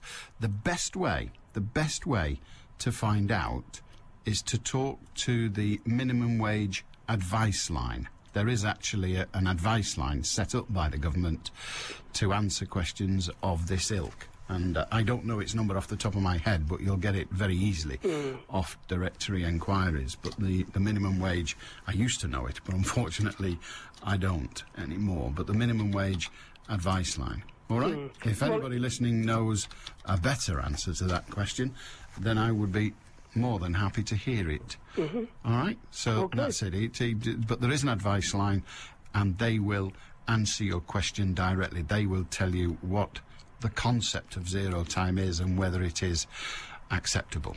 Right, and I'm not going to follow it up, I don't think, because I'm retired now. I just wondered if yourself or anybody out there is working under these conditions or indeed have heard of it. Well, I've heard of it. The concept of zero time, I've no idea whether that's a legal term or not, or a term that is acceptable in law or not. I personally would argue that it's not, and even if it is, it shouldn't be. But the definition of working hours is... Well, it's weird, because if, you see, there's a maximum working hours of 48 hours a week. Now, you can negotiate that away, but most organisations don't. So if you're working 40 hours and then 9 hours when you're zero-timed, as they say, you're actually on the premises for 49, which of itself would be outside the law. Yeah. Outside the 48 hours, so it does get peculiar. There's a thing called flexible working and all that sort of stuff. All right, so there's all sorts of different things. But if you were going to deal with it, you would deal with it first of all by talking to the minimum wage people. Okay. Thanks, Alan. Cheers. BBC Radio Manchester. Headline News. A journalist's been told by the High Court that Greater Manchester Police were justified in ordering him to hand over research on terrorism, but the order wasn't specific enough and a fresh hearing must be held. Shiv Malik has been writing a book with a former extremist from Manchester, Hassan Butt, who's publicly admitted that he used to recruit young Muslims for jihad. The UK's largest mortgage lenders issued a gloomy forecast for the housing market. Halifax Bank of Scotland says it expects prices to fall by 9% this year, double its previous estimate. And Manchester United's Cristiano Ronaldo's accepted undisclosed damages at the High Court over a newspaper claim he was fined £8,000 for using his mobile phone during a training session. Manchester's weather windy with sunny spells and showers, highs of 18 Celsius. I'm Anna Dawson. Lunchtimes belong to Beswick. Allan Beswick. BBC Radio Manchester. A very good day to you. How the hell are you? All right? Belting. So am I. 0161 228 2255. Do join if you feel inclined so to do. It's dead easy. Have you heard of zero time? What is it? If you have, I'd love to know. M says, just curious, how many generations do you have to live in a country before you become indigenous? There are black people that have had family living here since the 1800s and before. There are white people who have ancestors that were Normans, Saxons, Angles, Vikings, Romans, etc., etc. I have traced my family tree, this is M, back to the 1600s. Can I say I have Italian, and can say that I have Italian relatives? According to the BNP, should I move to Italy, or only for the 64th of a year? I'd be quite happy about that, she says. Well, I suppose if we rid Britain of everyone who isn't wholly British, that'll negate the congestion charge for Manchester. Yeah, you've got a point there, certainly. Brian, there are some members of the community that believe that democracy is. What? There are some members of the country that believe that democracy is. Full stop. That if the first vote doesn't go their way, they should keep voting till it does. That's Brian in Northwich. Okay. Dead easy. And I agree with you. Not at all advocating the incurring of criminally damaging cars that are parked on the pavement by scratching them with a key. Isn't that incitement? If they must do such a thing, I would further recommend that people do not scratch their own name as you suggest. They could possibly use the name of someone with whom they wish to get even. For example, Beswick, if they've recently been cut off by a person of that name. That's David in Crumpsall. I didn't advocate it. I suggested that the government might want to consider bringing it in as a legal possibility, but that's a separate issue. Jim in Lees. Hiya, Jim. Good afternoon. Yes. Hi. I've been listening, but I've missed quite a bit of bits of it actually because I was parking the wagon up. But they're talking. What I heard about was Robert Mugabe's election fraud, and it doesn't matter really about Robert Mugabe because we've got plenty of it over here. I mean, remember that judge down in Birmingham, and he quoted the fact that we're as bad as a banana republic, and we've got all sorts of examples. Labour, Liberal councillors, and Tories, of course, they've been caught red-handed filling in the postal vote forms, and I think even jailed for it. But in Oldham itself, postal votes is really such a joke. It's a standing joke here. There was a case where 60-odd postal vote forms were delivered to a two-bedroom terraced house and in Glodick, basically, and nobody seemed to be too much bothered about it. When it found out there was nobody living there, the place was empty, but somebody collected them. I think the whole place is a joke. Don't you agree? No, but certainly... you don't think postal voting's a fraud? Well, you didn't ask me that. You said if I thought the whole place was a joke. Yes, I think there is more fraud with postal voting than in any other way. It's absolutely open to fraud, and we don't need to go back very far to Northern Ireland, where voting was indeed a complete and utter farce. It was organised... I'll say organised crime, but I mean minor terrorists, if you will, organising the voting. It's gone on for years, and it's unacceptable, and we have to try and make it better. But to compare it with Zimbabwe is frankly ludicrous. Well, if you well, the ruling party at the moment nationally is Labour, and I promise you, if you were discovered to be a Tory supporter, much as it might please Gordon Brown if this did happen, it won't. If you were discovered to be a Tory supporter, I suspect you wouldn't be shot through the forehead. And when even when Thatcher was in, and who more strident than she, when Thatcher was in, not many people were killed for voting the wrong way. That's fair enough. That's true. So to compare it with that, but if you're suggesting we shouldn't call ourselves a democracy until we have a perfect system, it's not going to happen.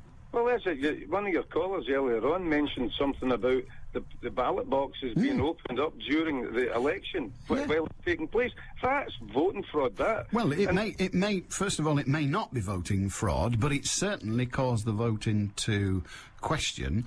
And I think, because the gentleman's been on before with a similar allegation, or somebody very similar to he has, and I think that allegation is being investigated. Oh, it would need to be investigated. Well, all allegations of gerrymandering with the vote and fiddling about with the vote are investigated. Indeed, you even quoted yourself, Jim, that some politicians have actually gone to jail having been found guilty of they that. should as well. Now, I promise you that Robert Mugabe will not be jailing anybody for fiddling the vote. Can I ask you one thing then? Why do you think it right that people who stand for election, that the BNP are getting slated by a few people here, but do you believe that people who stand for election are entitled to put their views forward, but people who put out leaflets against a particular, like the BNP, talking a load of nonsense and lies, do you think that should be allowed? Because they're actually spending hundreds of thousands of pounds and many in leaflets, just basically loads of lies. I mean, I've read one during the local elections, and I couldn't believe it was so childish and so nonsensical that it was straight in the bin. And the trade unions are financing this. Excuse me, I'm a lorry driver, and I think they should be looking after the working people instead of wasting trade union dues and funding ludicrous groups of love not hate or some rubbish like that. What rubbish is printed? Well, when your question finally ends, sorry, it's all right. My answer is, because I've forgotten how the question was framed, so it's difficult to answer without repeating parts of it, but I think trade unions, if trade unions decide to campaign against a political candidate or a political party, that it is up to the members of that club to deal with that, the members of the union to deal with that, and to stop them doing it, because as you rightly say, it is the members' money that is being spent. And I, like you, think the trade unions should keep their mouths shut on such matters. But I defend their right to do it, providing their members don't stop them doing it. So why don't they put up a candidate then instead of just putting out silly leaflets denouncing? I'm not about to justify the behaviour of the trade union. Yeah. Your question, if I remember it correctly, was should they have the right to do that? My answer is yes. I believe that everybody should have the right to free speech, whatever their affiliations politically or indeed any other associations. I believe people should be entitled to express their point of view. They should be entitled to attempt to persuade others by leaflet, by broadcast, by newspaper article, and by sitting in a coffee shop and a bar trying to persuade them to their point of view. I believe in free speech. Yeah, so do I, but the far left can't stand on the platform because they know they won't get anywhere. Look what happened down in the Mayor of London. The extreme far left, all Marxists and that, they got a derisory vote, and that's why they won't stand themselves here. But all they can do is put out leaflets against the BNP, and I think that is childish, stupid, and a waste of our money, trade unions' money. I defend an individual's right to be childish and stupid. Yeah, fair enough. Okay, Alan. All right, mate. Have a good day. You see, the great problem with free speech is you get buggers you don't agree with talking. 0161. That wasn't a reference to Jim. That was just a general reference. Free speech is about enduring the views that you don't like and hopefully having the opportunity to promote the views you do. Ted in Moston, to the lady who phoned in earlier, that is simply propaganda from certain anti-democratic groups. The BNP are not extremists, nor do they hate minorities. The leader of the BNP has actually stated that it is absolutely wrong and abhorrent to hate immigrants or minorities. They hold that it isn't their fault, that it is the government who let them in. Indeed. 0161228 2255. How say you? Tony says, Alan, I read recently that the reserves for North Sea oil may have been grossly underestimated. Is this the same for North Sea gas? If so, where is it? It's under the North Sea, but I can't be any more precise than that. Alan, interesting how you always refer to the current Prime Minister as Gordon Brown, whereas Margaret Thatcher is always called Thatcher. Are your political prejudices showing, I wonder? Gordon Brown is, at the moment, always referred to as Gordon Brown. That emanates from the fact that when he was merely a cabinet minister, there was another one called Brown. So he was always referred to as Gordon Brown. Thatcher, in her day, became known as Thatcher. She was for a good while Margaret Thatcher, but then she became known as Thatcher. And because she invented Thatcherism, she's the, if you like, the name of an ism. And so that's why, and no, it's not my political bias, certainly not my party political, but I've said it before without fear or favour, and that is that I think what Margaret Thatcher did for this nation has been, well, it's coming home to roost now, isn't it, partially? I mean, one of the things that Margaret Thatcher, or Lady Thatcher, if you give her a current title, one of the things she did, apart from spawning that cretin of a kid, but one of the things she did was to stop the building societies operating or allow the building societies to turn themselves into banks. So that now many, many people who've borrowed money for their homes can no longer afford to pay it back, not because they've fallen on hard times, but because the clowns and sharks and spivs who run what were previously building societies have invested their money unwisely in foreign lands, one of which is that den of iniquity called the United States of America, and people are going to be thrown out of their homes because Margaret Thatcher, the Prime Minister, gave the power to the robbing spivs in the city to suck the money out of your life and give it to other spivs in the United States. And when you're living under the bridge, just remember who put you there. Just a thought. Hi, Alan. Can you please find out why the BBC insist on using kilometres instead of the British legal standard of mile? Or is it of the more odious common purpose that is creeping into the BBC? When do we use kilometres? I don't know. When, in what occasion? When are we using kilometres? I don't use them. I wouldn't know how far it was. I wouldn't. I mean, I could work it out, but I wouldn't. We don't use kilometres, do we? When you get the travel news, do they say it's 12 kilometres of traffic, or do they say it's 8 miles of traffic jams? I've no idea. No, I've not heard it on the BBC. I've not heard kilometres. Now, I suppose if they're talking about matters in foreign lands, they do, unless the foreign land happens to be America. So, no, I've not heard the BBC using kilometres, so I can't answer your question. I'm sorry. Maybe I'm wrong. If you tell me where you've heard it, James, I will do my level best to explain in any way that I can. Sitting here, but I've not heard the BBC using kilometres. I can't imagine where they have, but there you are. I find it strange that the people of Manchester are rejoicing in the fact that the roads are quieter since the increase in fuel prices, and that the proposed congestion charge would be avoided by some means by most of your telephone callers. Let's be honest, this will result in the $2 billion or whatever owed to the government for the public improvement, or for the improvement in public transport, being funded by local taxpayers. Mind you, what else is new? Well, why shouldn't local people fund local improvements? I thought that was what we wanted. Just a thought. 0161 228 2255 if you've got something to say. That's good. That's good, yeah. And I'm not sure, Andy in Hazelgrove, I'm not sure that everybody in Manchester is celebrating the fact that the roads are quiet. I think the Manchester Evening News produced a photograph indicating just how quiet they were, but I don't think they thought it was party time. Or maybe they did, who can say. Former Sun editor Kelvin Mackenzie's lost his bottle. Yeah, he's told his readers today he will not be standing in the by-election against David Davis.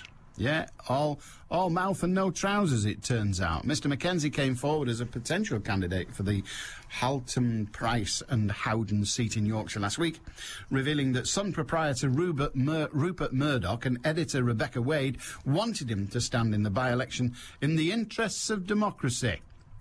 But in his column in today's Sunday newspaper, Mr Mackenzie said he would make a crap MP, and I agree with him. He would make a crap MP. Not quite as bad as he is as a columnist, but hey, you can't have everything. He really would be crap as an MP. He also said that he was not prepared to pay up to £100,000 to fund his campaign. Mr Davis announced last week that he would resign his seat and fight a by-election after the government's narrow victory over the 42-day pre-charge detention, and of course he did precisely that. Yesterday he announced he resigned his seat as a Member of Parliament, and I think the event is taking place, the election is taking place on, now let me work this out, is it the 9th or the 10th? It won't be the 9th, that's a Wednesday. I think it's taking place on the 10th of May. I could so very easily be wrong. It did happen once before, but on that occasion I was just pretending it would happen for effect. 0161 228 2255. If you've something to say, that's fine. All you have to do is say it to anyone you like. Dead easy. You can email as well, of course, radiomanchester@bbc.co.uk, and you can text 07786 206 951. We make it easy so that anyone can take part. But mainly me. BBC Radio Manchester. Headline News. A journalist has been told by the High Court that Greater Manchester Police were justified in ordering him to hand over research on terrorism, but the order wasn't specific enough and a fresh hearing must be held. Shiv Malik had been writing a book with a former extremist from Manchester, Hassan Butt, who's publicly admitted that he used to recruit young Muslims for jihad. Manchester United's Cristiano Ronaldo's accepted undisclosed damages at the High Court over a newspaper claims that he was fined £8,000 for using his mobile phone during a training session. And the latest figures on the economy show that retail sales rose in May faster than at any time in the last 22 years. Sales compared with April were up by 3.5%. The surge has puzzled analysts in the city. Manchester's weather, windy with sunny spells and showers. Highs of 18 Celsius. I'm Rachel Ferguson. BBC Radio Manchester. 2020 traffic. If you're heading onto the M60 clockwise, then do watch out. There's quite a build-up of traffic between Junction 9 Trafford Park and 10 the Trafford Centre. Busy but moving around that part of the carriageway for the time being. Let's take a look now to the M6 and traffic moving well between Junction 18 Middlewich all the way up towards Junction 23 at Haydock on the borders with Merseyside. And if you're travelling along the M62 between Junction 18 and Junction 20 Rochdale, you should have a fairly clear and ahead of you east and westbound. Don't forget, if you can update me further though, do get in touch hands-free on 0161 244 4951. I'm Cara Banks. BBC Radio Manchester. Sports with Derek Lloyd.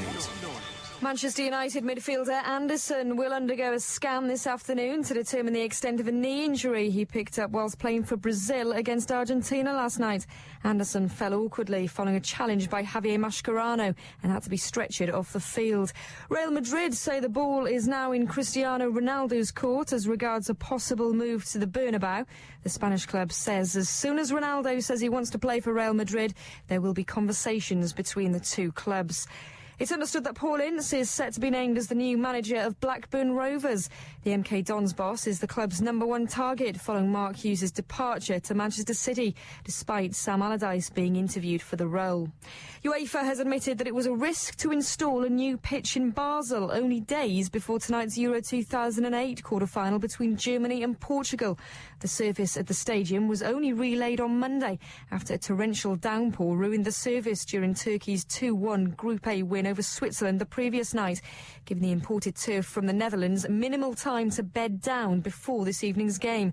But UEFA General Secretary David Taylor says the new pitch has settled well. The experts whom I spoke to are happy with the pitch, and Portugal trained on it yesterday afternoon. The players, we understand, are perfectly happy with the surface and the condition. It may not look exactly as green as a pitch would if it's been down for a week or so, but the main thing is, for players, it plays well. Everybody's telling us we've got a better pitch than we had before, and that's important because we've got 3 more matches to play here in Basel. Meanwhile, Germany's Torsten Frings and Lucas Podolski are struggling with injuries ahead of tonight's quarter-final. Portugal coach Louis-Philippe Scolari is likely to pick his strongest team after making 8 changes in his side's final group game against Switzerland. Andrew Flintoff has had some batting practice this morning in Lancashire's second 11 match against Durham at Alderley Edge. It's his first match back since suffering a side strain in early May.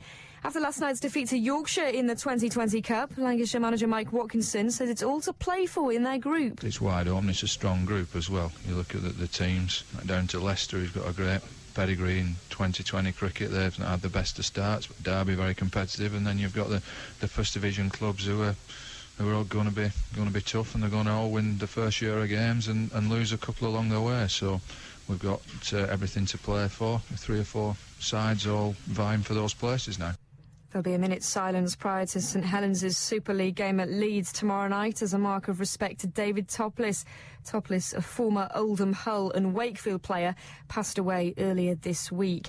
Tonight on the Rugby League Hour, Jack and Trevor are joined by the Secretary of State for Culture, Media and Sport, Andy Burnham. He's also the Lee MP, of course, and he'll be putting forward their case for a place in the Super League. Finally, it's Ladies' Day at Royal Ascot. Yates, trained by Aidan O'Brien and ridden by Johnny Murtagh, is going for a hat-trick of wins in the feature race, the Gold Cup. Life and laughs with Eamon and Jimmy. You've got to admire birds, haven't you? Oh, I was going to think about birds, me. We can do all that. What's your favourite bird? Me? A frozen chicken. I like a red-billed chuff. Isn't that what the gas pod used to call you down? Eamon and Jimmy. I just watched my wedding video, but I watched it backwards. It was great. I watched her take the ring off her finger. I walked out of the church, jumped into the car and shut off. If your radio sounds funny on Sunday morning, you must be listening to Eamon O'Neill and Jimmy Wagg. Take it nice and slow. Sunday morning from 9. At BBC Radio Manchester. Yeah, very good day. How are you? Are you well? Good, so am I. Just a quick complaint from Peter in Widnes, long way away. Dear sir, I occasionally tune in to your midday show, albeit very briefly. Invariably, my ears are assailed by your booming, bombastic voice. I thought it was a phone-in programme. I don't suppose people can get a word in edgeways. On Monday, you were particularly obnoxious, making the gratuitously offensive statement that unskilled manual workers were thickos. I'm amazed that you have listeners seemingly happy to tolerate your daily diatribe. No doubt you contemptuously regard them as thickos too. No, I don't, Peter. You qualify specifically, but no, I don't. And I didn't say that all manual workers were thickos. I said if we do away with all the manual work, there will be no work for the thickos to do. And if you can't see the difference between the 2 sentences, then, well, I rest my case. Denise in Stockport. Hiya. Hello. Hello, Denise. Yes. I rang up because I was listening to your remarks about Thatcher's government and the fact that because of the changes they've made, which allowed building societies and so on to become banks, had created quite a number of problems over these last few years. What actually struck me, it reminded me, someone told me the other day that Andrew Marr, I don't know whether it was last Sunday or the Sunday before, had made a comment to the fact that when the Labour Party came into power in 1997, that the Conservative government had left a substantial amount of money in the reserves or in the coffers for the country, but he didn't make any, as far as I'm aware, he didn't make any remarks as to how it was there. And to my mind, it actually came about because they sold the family silver. In other words, they'd sold all the nationalised industries, etc. And it also put me in mind of so many of the measures that the Thatcher government introduced at that time. The problems that we've got with pensions at the moment is because of the difference or the alterations they made to the rules which allowed so many of the pension, the companies who run occupational pension schemes to change their rules to mean that they put as little money into those schemes as possible. They changed the rules to accommodate industry deciding that they would have two things. One, they would have the pension contribution, their pension contributions, they would have a holiday, as it's called, a contributions holiday from making payment. When the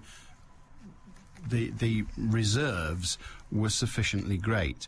They made another change also, and that is that, actually, I think this may have been under the the succeeding government, but there's been another change, and that is that the companies were forced to include their pension liabilities in their balance sheet, which of course affected the value of the company to the negative in many cases. But Margaret Thatcher was not alone in attacking the pensions. Gordon Brown took an almighty chunk out of them as well in straightforward tax. I'm not actually disputing that. I think that the groundwork was laid by her particular government. Not only in that, I remember reading an article in The Economist in June 1978, and they laid out a whole series of measures they were going to take. I think it was under the aegis of the Conservative think tank led by Nicholas Ridley at the time. And they started off with local government, and they made changes there which has allowed local governments, or I don't know whether you would call it restricted, or allowed them to make changes in how they produce their council tax figures, etc., within the budget. And then they went down the whole list of things, education, the miners, and so on, all the way down this list. And I think that over the time, we are now actually, and I think the Labour Party holds, to my mind, holds a certain degree of responsibility because they've allowed those particular things to carry on. Just exactly how they would have dealt with them is another matter.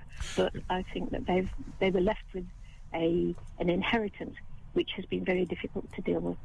Well, two things. They were left with an inheritance that you might say they were left with the consequences of the country's lurch towards capitalism. It was already a capitalist country, but the lurch towards capitalism. And yes, they were left with the consequences of that.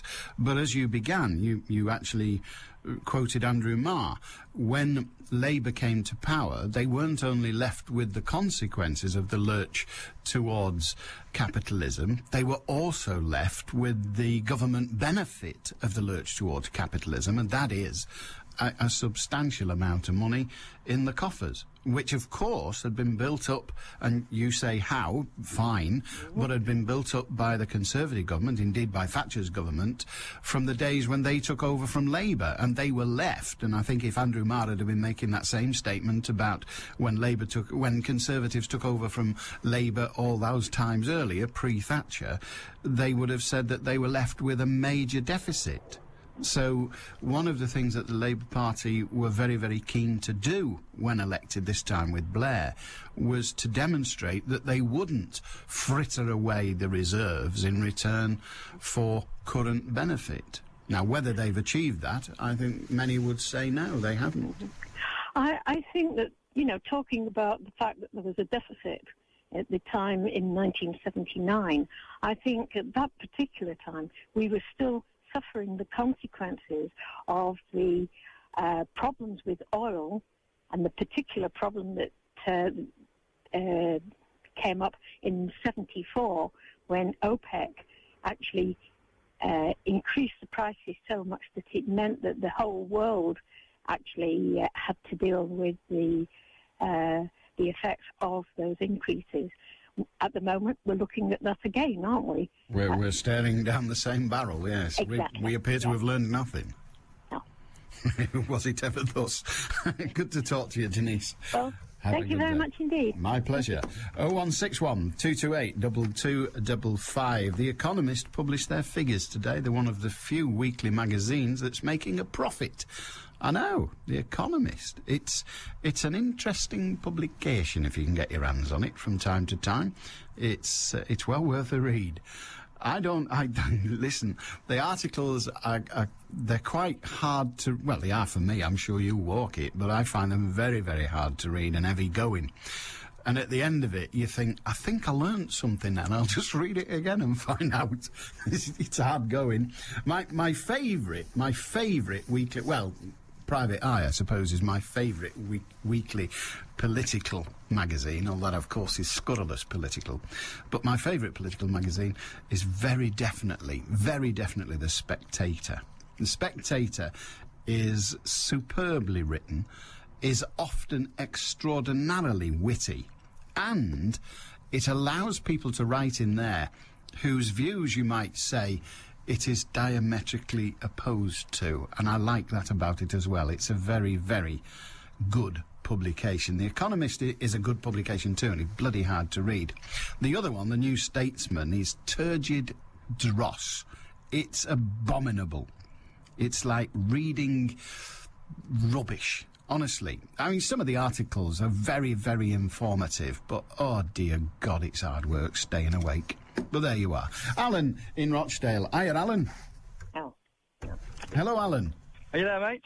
I am. Can you hear me? Right, sorry. You wanted to know about zero time. I did. Yes. Sorry, I'm not a specialist in this field, but I've got some idea of what I regard as a similar thing, which is 0 hours contracts. Go on. Yes. My understanding is that it comes down to inland revenue and tax. What you have is a situation where some employers decide that because the business that they have involves situations where you can't guarantee the work is going to be there for an individual at any one time, you pay them, as it were, on a piecemeal basis. So what you decide is you do not employ them as a full-time employee. You use them as a contractor, almost as if they're self-employed. Yeah. So let's say they were building, making boxes, and say the materials coming in for those boxes, you could never define when they're coming in. So you could have people sat around waiting for them to come in. So what they say is, well, we're not going to pay you on a full-time basis. For every box that you create, we'll pay you £5. But you're self-employed, so we give you the £5 every time you do it. Now, if you're that person, you have to sit around waiting for that work to come in. You're not paid for it while you're doing it, but when the work is there, then you're paid for doing it. Now, the good thing for the employer is that they don't have to employ you as a full-time employee, where they have to pay national insurance, tax, employers' national insurance, allow holidays and sick pay, etc. They're using you as a self-employed individual. Well, Alan, that falls at the first hurdle, and it falls at the principal hurdle of, are you at the beck and call of your employer? It's called the master-servant relationship, and the answer is yes, you are. Yes. You are, by definition, therefore, an employee. Go on. Alan, sorry, so what happened is, what I found is that some employers were then being caught out by the National Insurance to Revenue because technically, as you say, they were regarded as shadow employees. Yeah, it's a master-servant relationship. Exactly, yeah. It was a way for the employer to absolve themselves of the responsibilities that you would want. And there's a number of tests that the Inland Revenue impose to identify whether somebody is indeed a shadow employee or a contractor. Yeah, it's that. Does the employer provide the premises? Can you only do the job on the premises? Does the employer provide what we might call the tools of work, the equipment of work, and all of those things? These are the tests, but those are all subtext to is there a master-servant relationship? Yeah, exactly. And what happens is they will also see if that particular employee is that the only work that they do for that employer, as it were? And therefore, on that basis, they're saying, I'm sorry, such and such company, you are the employer, and therefore we require you to absolve your responsibilities as an employer-employee situation. So I believe that the 0 hours contract has come about to resolve some of those issues, in that, in effect, the individual is still paid on a piecemeal basis for the work that they do, but instead of giving them now £5 in their hand for them to deal with their own tax and national insurance, it has to go through the PAYE process, and therefore, as an employer, because you are the employer then, and it's an employee situation, that when you get your £5, it is net of all the deductions, and the company therefore has to make some provision as well for holidays and sick pay in relation to the time that you spend doing their business. Quite so. That's my understanding. All right, Alan, I'm grateful to you for that. Thank you very much indeed. No worries. Take care. Have a good day. Thank you. Mike in Oldham says, whatever title the powers that be give to the generation of funds for the so-called improved transport system in and around Manchester, you can be sure that we will all be stung for yet more money by those unnamed and unaccountable faceless people in government and councils in our area. Well, they're not unaccountable and they're not faceless. They're called councillors, they're called members of Parliament. All of their names are available from either the Houses of Parliament or indeed from your local town hall. And in the case of councillors, they have to put their name, their address and their telephone number available to the public. So they're not faceless. Now, OK, you may argue that the civil servants and the local authority employees who implement the schemes are faceless, but so also should they. But the people who make the decisions that cost you the money, not the people who actually go out and collect it, the people who make the decisions are not faceless, they're out there, and they face the ballot. It's you buggers that won't vote that change everything. See you tomorrow. Ta-da now. No chips for 24 hours. No chips, I'll lose the will to live. Those chips, Mike.